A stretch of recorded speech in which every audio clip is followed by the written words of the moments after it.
Soon after announcing sweeping tariffs that shook global markets, President Trump declared a 90-day pause on reciprocal tariffs for 60 countries, including India.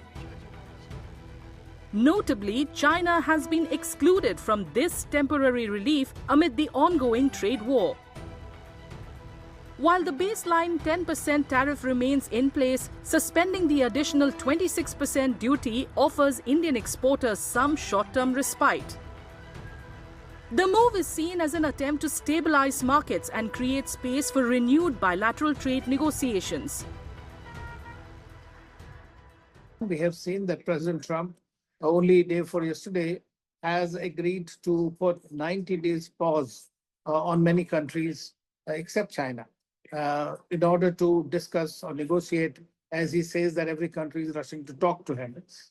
So most of the imposition of tariffs has been suspended for 90 days. So that has salvaged the market a little bit. This pause presents a strategic window for India to attract electronics manufacturing investments, particularly from companies looking to diversify beyond China, which now faces a staggering 145% tariff from the US. However, experts caution that the existing 10% tariff still chips away at India's competitiveness, especially compared to nations like Vietnam.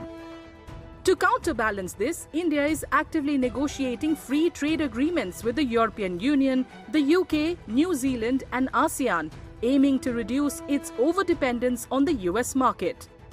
Trade analysts say strengthening economic ties with these regions is vital, especially in the wake of the steep tariffs imposed by President Trump on April 3rd. Our relationship with the European Union, which is again our very large trading partner, we are discussing with them. There was 22 commissioners from the EU for the first time visited India. They have agreed to expedite the bilateral free trade agreement with them. We are also finalizing with ASEAN countries. We are working with the UK and several other countries in the world to have the bilateral free trade agreements that will provide a better access on competitive terms to the country.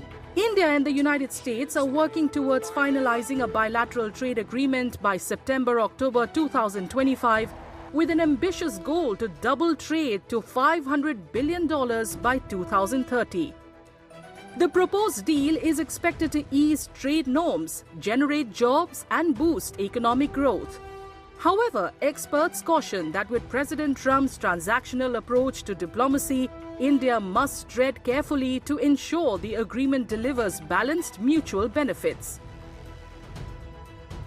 We are discussing a bilateral trade agreement with USA, which we have been discussing for a very long time. But by default, this may happen that we might see that the BTA being discussed and finalized in a shorter duration. For us, the USA remains our largest trading partner, and obviously India would like to keep it that way.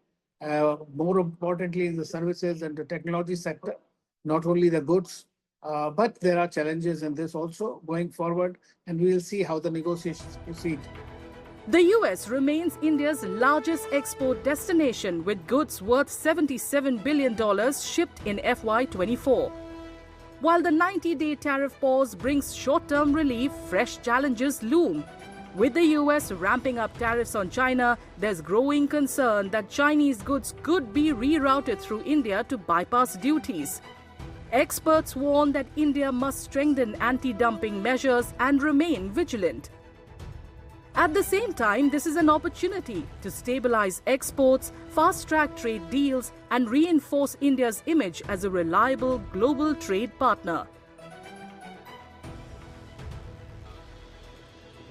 What India does before the July 9th deadline could play a defining role in shaping its global trade trajectory.